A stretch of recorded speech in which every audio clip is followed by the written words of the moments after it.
Hello दोस्तों, स्वागत है एक बार फिर से आपका हमारे चैनल स्टडी पॉइंट में। तो दोस्तों आज बीएससी 6 सेम का जो एग्ज़ाम था वो हुआ है केमिस्ट्री का, और इसमें 35 क्वेश्चन टोटल आए थे। चलो इनको हम सॉल्व करते हैं। और यदि आपको वीडियो पसंद आती है तो वीडियो को लाइक करें, चैनल को सब्सक्राइब करें और अपने दोस्तों तक भी ये वीडियो ज़रूर भेजें ताकि उनको भी मदद मिल सके और वो भी अपने नंबर देख सके कितने उनके करेक्ट हो रहे हैं। तो चलो दोस्तों इस पेपर को शुरू करते हैं। तो जो पहला क्वेश्चन है इसमें लिखा गया है, बहुत ही इजी क्वेश्चन है। In the first transition series the highest oxidation state is exhibited by. तो आपको पता है इसमें जो सबसे ज़्यादा, जब आपने ये पढ़ा होगा ट्रांजिशन सीरीज के बारे में पढ़ा होगा तो आपने देखा होगा वहाँ पे सिर्फ एक एलिमेंट ऐसा है जो सबसे ज़्यादा ऑक्सीडेशन स्टेट शो करता है, वो है Mn। और कहाँ तक ये ऑक्सीडेशन स्टेट शो करता है, तो ये शो करता है +7 ऑक्सीडेशन स्टेट तक ये शो करता है। तो इसका मतलब जो आंसर है वो बी हो जाएगा। आगे बढ़ते हैं क्वेश्चन नंबर 2। तो क्वेश्चन नंबर 2 को देखते हैं। Which of the following is not an organometallic compound. तो यहाँ पे कौन सा ऑर्गेनोमेटेलिक कंपाउंड नहीं है। तो सबसे पहले हम पहले की बात करते हैं। जो पहला वाला है इसका नाम है टेट्रा इथाइल लेड। तो टेट्रा इथाइल लेड एक ऑर्गेनोमेटेलिक कंपाउंड है। तीसरे की हम बात करते हैं FeC2H5 का होल टॉइस। तो इसको हम बोलते हैं, हालांकि ये C5H5 का होल टॉइस होना था, इसको हम बोलते हैं फेरोसिन। ठीक है, थोड़ा सा यहाँ पे मिस्टेक हो गई है, प्रिंटिंग मिस्टेक। जो चौथा वाला है ये है TiC3S7O का होल 4, और ये है टाइटेनियम आइसोप्रोक्साइड। ठीक है, तो ये भी एक क्या है, ऑर्गेनोमेटेलिक कंपाउंड है। लेकिन जो हम दूसरे की बात करते हैं ये एक ऑर्गेनोमेटेलिक कंपाउंड नहीं है, तो आपका आंसर हो जाएगा बी। हम चलते हैं तीसरे की ओर, और यहाँ पे दिखाया गया है among the following which one is ferrocene. तो फेरोसिन हमने अभी आपको बताया, फेरोसिन होता है FeC5H5 का होल टॉइस। तो यहाँ पे आपको C5H5 कहाँ पे दिख रहा है, तो यहाँ पे आपको दिख रहा है। तो इसका मतलब इसका आंसर ये सही है, तो इसका आंसर हो जाएगा बी। क्वेश्चन नंबर थर्ड की ओर हम चलते हैं, फोर्थ की ओर हम चलते हैं। Organometallic compound are those in which central metal atom is bounded directly to the carbon atom. Organ का मतलब होता है कार्बन, ऑर्गेनोमेटेलिक में ऑर्गन का मतलब होता है कार्बन और मेटलिक का मतलब होता है मेटल। जहाँ पे कार्बन और मेटल के बीच में बॉन्डिंग पाई जाती है उसको हम कहते हैं ऑर्गेनोमेटेलिक कंपाउंड। तो यहाँ पे जैसे कि आपने देखा होगा ग्रिग्नार्ड रिएजेंट की हम बात करते हैं। ठीक है, ये सारे क्या हैं, ऑर्गेनोमेटेलिक कंपाउंड हैं। तो यहाँ पे इसका आंसर हो जाएगा A. Question number 5, the correct structure of FeCO5 is. तो आप देखते हो, आपने इसके बारे में पढ़ा होगा, या आपने जब VBT थ्योरी पढ़ी होगी, वेस्पर थ्योरी पढ़ी होगी। तो यहाँ पे आप देखते हैं जो Fe है तो FeCO5। ठीक है, तो FeCO5 की हम बात कर रहे हैं। तो इसका स्ट्रक्चर आपने पढ़ा होगा किस तरीके से होता था। तो यहाँ पे पहले प्लेन में था आपका, तो C ट्रिपल बॉन्ड O, यहाँ पे भी C ट्रिपल बॉन्ड O, यहाँ पे भी C ट्रिपल बॉन्ड O, यहाँ पे भी C ट्रिपल बॉन्ड O, और यहाँ पे भी C ट्रिपल बॉन्ड O। तो आप इस स्ट्रक्चर को पहचानते होंगे। तो इसको कहा जाता है ट्राइगोनल बाईपिरामिडल। तो यहाँ पे आंसर हो जाएगा डी, और इसका हाइब्रिडाइजेशन sp3d। तो इसका आंसर हो जाएगा D. Question number 6, haemoglobin is the metalloporphyrin of. तो ये हो जाएगा Fe2 पॉजिटिव। हालांकि जो Mg2 पॉजिटिव होता है ये क्लोरोफिल का क्लोरोफिल इसका मेटलोफॉर्फाइन होता है। ठीक है, तो इसका आंसर हो जाएगा A. Question number 7, in nitrogen fixation the most useful enzyme is. तो सबने पढ़ा होगा बायो में नाइट्रोजिनेज इसका नाम है। Question number 8, which one of the following contents cobalt.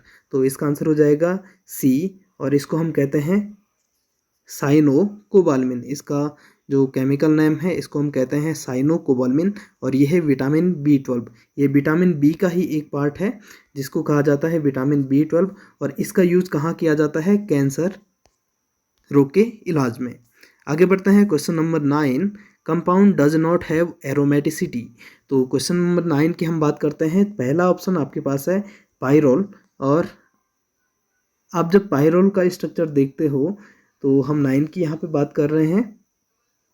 तो जब हम पाइरोल का स्ट्रक्चर देखते हैं, आपको पता है पाइरोल का स्ट्रक्चर कैसा होता है। इस तरीके से इसका स्ट्रक्चर होता है। यहाँ पे NH होता है और यहाँ पे 2 डबल बॉन्ड होते हैं। तो ये है पाइरोल का स्ट्रक्चर, ठीक है। अब पाइरोल क्या है, एक एरोमेटिक कंपाउंड है, ठीक है। तो पाइरोल आप देख रहे होंगे एक एरोमेटिक कंपाउंड है।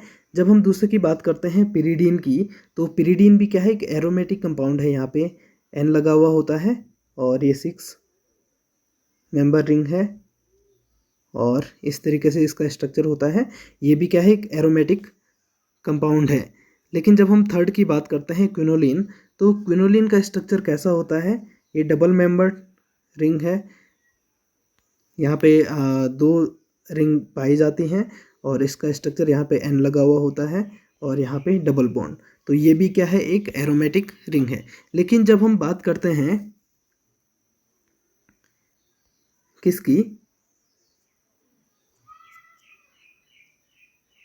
पिपरिडीन की, तो पिपरिडीन का जो स्ट्रक्चर होता है, जैसा सेम स्ट्रक्चर किसका पाया जाता है, आप देखते हैं NH और यहाँ पर एक डबल बॉन्ड लगा हुआ होता है।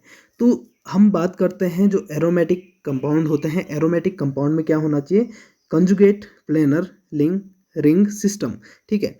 तो जहाँ पर भी कंजुगेशन पाया जा रहा है उसको हम क्या कहेंगे, एरोमेटिक कहेंगे। लेकिन जो पिपरिडीन है, पिपरिडीन का जो कंजुगेशन है वो कैसा है, NH और यहाँ पर सिर्फ एक डबल बॉन्ड पाया जाता है। यहाँ पे यदि एक डबल बॉन्ड यहाँ और एक डबल बॉन्ड यहाँ होता तो इसमें जो कंजुगेशन है वो पॉसिबल था। लेकिन यहाँ पे ना तो ये डबल बॉन्ड है, ना ही ये डबल बॉन्ड है, सिर्फ एक ही डबल बॉन्ड यहाँ पे है।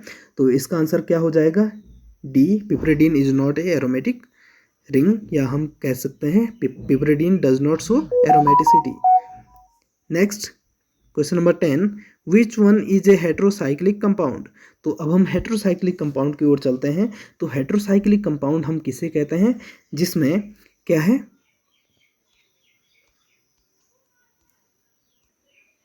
जिसमें कार्बन और हाइड्रोजन के साथ एक अन्य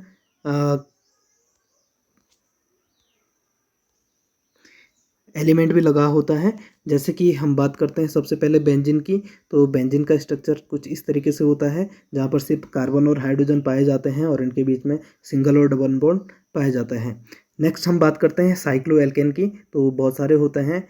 ये 4 मेंबर रिंग हो गया, 5 मेंबर रिंग हो गया, साइक्लोपेंटेन, साइक्लो हेक्सेन की हम बात करते हैं। तो इनमें भी सिर्फ कार्बन और हाइड्रोजन पाया जा रहा है। नेक्स्ट हम फ्यूरन की ओर चलते हैं। तो फ्यूरन का जो स्ट्रक्चर होता है, इस तरीके का इसका स्ट्रक्चर होता है। इसमें कार्बन और हाइड्रोजन के साथ साथ यहाँ पर ऑक्सीजन भी पाया जा रहा है। तो इसको हम क्या कहेंगे, ये क्या है, एक हेट्रोसाइक्लिक कंपाउंड है। तो इसका आंसर हो जाएगा C। Question number 11, the weekly acid character of pyrrole resemble with, weekly acid character of pyrrole resemble with. तो हम इसकी बात करते हैं तो इसका आंसर हो जाएगा C, phenol. Question number 12, the product of Skraup synthesis is. तो जो स्कैरफ सिंथेसिस होता है, आपने देखा होगा जब हम रिएक्शन करते हैं OH OH और OH, हालांकि आपने इसे पढ़ा होगा। जब हम रिएक्शन करते हैं तो लास्ट में आपने देखा होगा कुछ इस तरीके का आपको प्रोडक्ट मिलता है। यहाँ पे double bond double bond double bond और यहाँ पे नाइट्रोजन। तो ये स्ट्रक्चर आपको मिलता है जिसको कि हम क्या कहते हैं, क्विनोलिन। तो ये है क्विनोलिन और इसकी रिएक्शन आपने देखी, तो इसका आंसर हो जाएगा A। अब आगे चलते हैं क्वेश्चन नंबर 13 की ओर। The electrophile is aromatic nitration is, the electrophile in, यहाँ पे इन होना था, इन एरोमेटिक नाइट्रेशन इज। तो जब हम इसकी बात करते हैं तो यहाँ पे हम हमारा आंसर हो जाएगा नाइट्रोनियम आयन, यानी कि ऑप्शन नंबर B यहाँ पे सही होगा, नाइट्रोनियम आयन। और इसी को हम कहते हैं नाइट्राइल कैटायन, या इसी को हम कहते हैं NO2 पॉजिटिव। तो इसका आंसर हो जाएगा बी। क्वेश्चन नंबर 14 की ओर चलते हैं। Electrophilic substitution reaction occurs in naphthalene readily at. तो हालांकि हम यहाँ पे देखते हैं जो नेप्थलीन में इलेक्ट्रोफिलिक सब्स्टिट्यूशन होता है वो होता है पोजीशन 1 पे भी और पोजीशन 2 पे भी। तो आप लोग कह रहे होंगे कि यहाँ पे ये क्वेश्चन का आंसर गलत है, पहला भी यहाँ पे सही है लेकिन तीसरा भी यहाँ पे सही है। लेकिन जब आप इसके बारे में और डिटेल से पढ़ोगे तो यहाँ पे आप देखोगे कि जो इलेक्ट्रोफिलिक सब्स्टिट्यूशन होता है पोजीशन 1 पे वो मोर रिएक्टिव होता है पोजीशन 2 से ज़्यादा। तो position 1 is more reactive than position 2। तो इसका जो करेक्ट आंसर होगा वो होगा ए। आगे बढ़ते हैं। Question number 15। Naphthalene on oxidation with KMnO4 in acidic medium gives. तो 15 की हम बात करते हैं तो आपने देखा होगा जब हम नेप्थलीन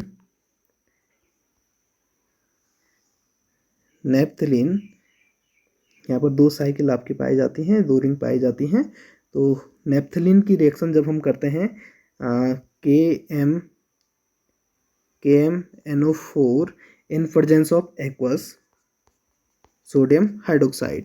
तो in presence of sodium hydroxide के साथ नेप्थलीन की रिएक्शन करते हैं KMnO4 की, और यहाँ पे जो प्रोडक्ट बनता है वो कुछ इस तरीके से बनता है COOH और यहाँ से भी COOH। तो इसको हम क्या कहते हैं? Phthalic acid. तो इसका आंसर हो जाएगा सी। ये हो जाएगा आपका थैलिक एसिड COOH और COOH। तो इसको हम कहेंगे थैलिक एसिड। तो आंसर हो जाएगा C. Question number 16। Calcium ion are essential for the formation of. तो जो कैल्शियम होता है वो एसेंशियल होता है हड्डियों के लिए और दांतों के लिए। तो इसका आंसर हो जाएगा A, teeth and bones both. Question number 17। Reaction of sodium salt of acetic ester with halogen derivative of an ester following by acidic hydrolysis produces। तो 17 का आंसर हो जाएगा सी, डाई कार्बोक्सिलिक एसिड। 18 की ओर हम चलते हैं। Out of the following which electronic transition require maximum energy. तो इसके बारे में हम देखते हैं। तो आपने देखा होगा जब हम ट्रांजिशन एनर्जी की बात करते हैं, इलेक्ट्रॉनिक ट्रांजिशन की बात करते हैं, तो यहाँ पे आपने देखा होगा जो सबसे नीचे होता है सिग्मा होता है, फिर उसके बाद होता है पाई, बीच में आपका होता है एन, उस एन मतलब होता है नॉन बॉन्डिंग, इसके बाद होता है पाई एंटी बॉन्डिंग और लास्ट में होता है सिग्मा एंटी बॉन्डिंग। ठीक है। अब आप यहाँ पे देखो ऑप्शन नंबर पहला कह रहा है N2 पाई एंटी बॉन्डिंग। तो इसका कलर हम थोड़ा सा चेंज कर देते हैं।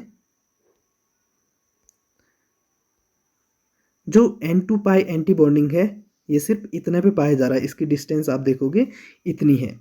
सेकेंड वाला ये पूछ रहा है जो पाई टू पाई एंटी बॉन्डिंग है, तो पाई टू पाई एंटी बॉन्डिंग इतना। ठीक है। नेक्स्ट है N2 सिग्मा एंटी बॉन्डिंग। तो N2 सिग्मा एंटी बॉन्डिंग की जब हम बात करते हैं तो N कहाँ पे है? ये है, और सिग्मा एंटी बॉन्डिंग यहाँ पे है, तो इसकी डिस्टेंस इतनी। ठीक है। यानी कि पाई टू पाई एंटी बॉन्डिंग और N2 सिग्मा एंटी बॉन्डिंग की डिस्टेंस लगभग बराबर है। लेकिन जब हम चौथा वाला ऑप्शन देखते हैं sigma two sigma anti bonding, तो ये कहाँ से जाएगा? यहाँ नीचे से और इतने तक ये पहुँच जाएगा। तो आप साफ साफ देख रहे होंगे किसकी डिस्टेंस सबसे लंबी है। तो sigma two sigma anti bonding की डिस्टेंस सबसे ज़्यादा है, तो इसकी एनर्जी भी क्या हो जाएगी? मैक्सिमम होगी। तो इसका आंसर हो जाएगा डी। आगे बढ़ते हैं। Question number 19। Force constant is expressed in. तो जो फोर्स कांस्टेंट होता है ये एक्सप्रेस होता है न्यूटन पर मीटर में, या हम इसको कह सकते हैं न्यूटन मीटर इनवर्स 1। तो इसका आंसर हो जाएगा C. Question number 20। The wavelength range of UV radiation is. तो जो यूवी रेडिएशन की रेंज होती है वो कितनी होती है? तो ये लगभग होती है 190 से लेकर के 400 के बीच, या हम इसे जनरली लिखते हैं 200 टू 400। ठीक है। इसमें 3 रीजन आपके पाए जाते हैं, फार, नियर और मिड यूवी रीजन। ठीक है। नेक्स्ट हम बढ़ते हैं आगे। तो इसका आंसर हो जाएगा यहाँ पे 20 का बी। आगे बढ़ते हैं 21। The frequency wave number range of fingerprint region in IR spectra is. तो ये होता है 600 से लेकर के 600 टू 1400। तो इसका जो करेक्ट आंसर हो जाएगा ये हो जाएगा C. Question number 21, hydroxy group यानी कि OH group in IR spectra affair at the frequency. तो ये आपने पढ़ा होगा। तो 22 का आंसर हो जाएगा, 22 का जो आंसर है वो हो जाएगा ए, यानी कि 3600 से 3400 सेंटीमीटर इनवर्स 1। तो आगे बढ़ते हैं 23, इलेक्ट्रॉनिक ट्रांजिशन अकर्स इन। तो जो इलेक्ट्रॉनिक ट्रांजिशन होता है वो विजुअल और यूवी रीजन में पाया जाता है। Question number 24, example of active methylene compound. तो जो एक्टिव मेथाइलिन कंपाउंड होते हैं वो किन्हें कहते हैं, जिनमें CH2 bond, CH2 group present होता है। ठीक है, जहाँ पर भी CH2 ग्रुप प्रेजेंट होगा उसको हम कहेंगे एक्टिव मिथाइलिन कंपाउंड। ठीक है, तो इसका जो आंसर है वो हो जाएगा ए, और इसका फॉर्मूला होता है CH3CO CH2 COO C2H5। तो ये होता है इथाइल एसीटोएसीटेट, और इसमें पाया जाता है एक्टिव मिथाइलिन ग्रुप, यानी कि यहाँ पे आपको दिख रहा होगा, इसका कलर चेंज कर देते हैं, ये है active methylene group.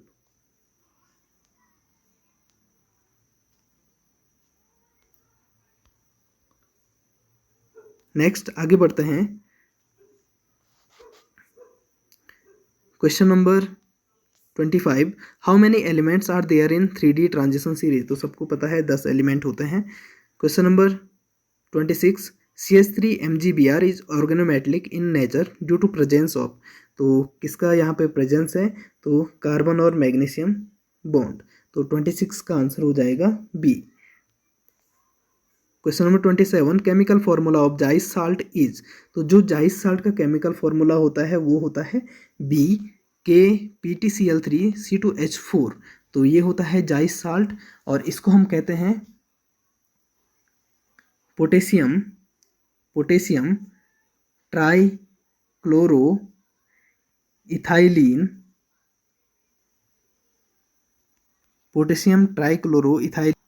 Palatinate 2, potassium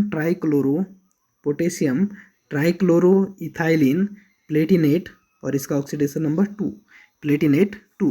question number 28, the shift of an absorption maximum toward the longer wavelength region is known as. तो इसको हम कहते हैं बैथोक्रमिक शिफ्ट, या इसी को हम कहते हैं red shift. Question number 29, dependent chromophores are. जो डिपेंडेंट क्रोमोफोर्स होते हैं वो क्या होते हैं, तो इनको हम कहते हैं CnH2NO2। क्वेश्चन नंबर नेक्स्ट 30 का क्वेश्चन है, auxochrome are the substance which. तो ऑक्सोक्रोम वो सब्सटेंस होते हैं जो deepen the colour of chromophores. जो क्रोमोफोर्स का कलर क्या करते हैं, डीप करते हैं या गहरा करते हैं।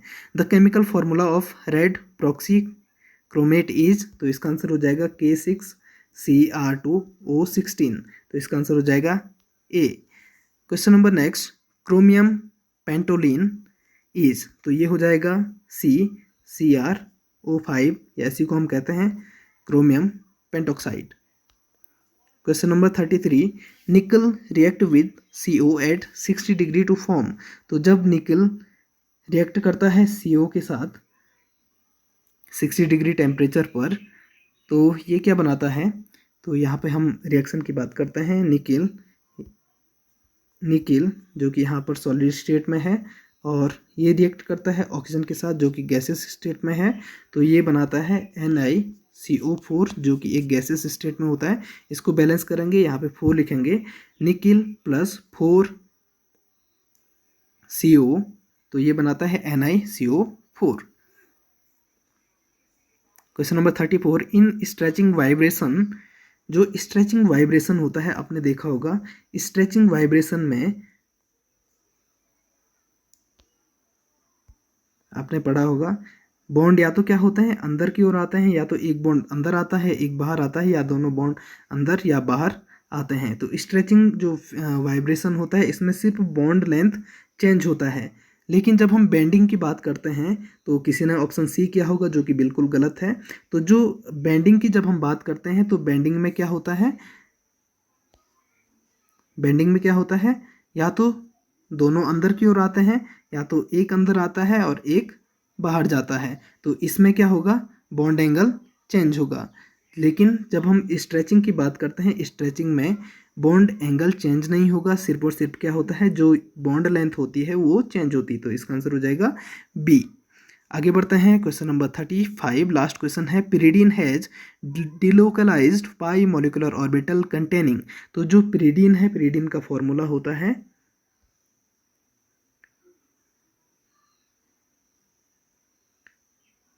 यहाँ पर n लगा हुआ होता है, और जो पाई बॉन्ड होते हैं ये कॉन्जुगेशन में होते हैं। तो यहाँ पे आप देखेंगे 3 डबल बॉन्ड, पहला डबल बॉन्ड, दूसरा डबल बॉन्ड और तीसरा डबल बॉन्ड, 3 डबल बॉन्ड यहाँ पे हैं। और 3 डबल बॉन्ड का मतलब है 3 डबल बॉन्ड, एक डबल बॉन्ड का मतलब है यहाँ पर 2, और 3 डबल बॉन्ड का मतलब होता है 6 इलेक्ट्रॉन। तो यहाँ पर 6 इलेक्ट्रॉन पाए जाते हैं। तो इसका आंसर हो जाएगा बी, 6 इलेक्ट्रॉन। तो ये आपकी आंसर की आज की थी। तो यदि आपको वीडियो अच्छी लगती है तो वीडियो को लाइक करें, वीडियो को अधिक से अधिक शेयर करें और चैनल को सब्सक्राइब करना ना भूलें।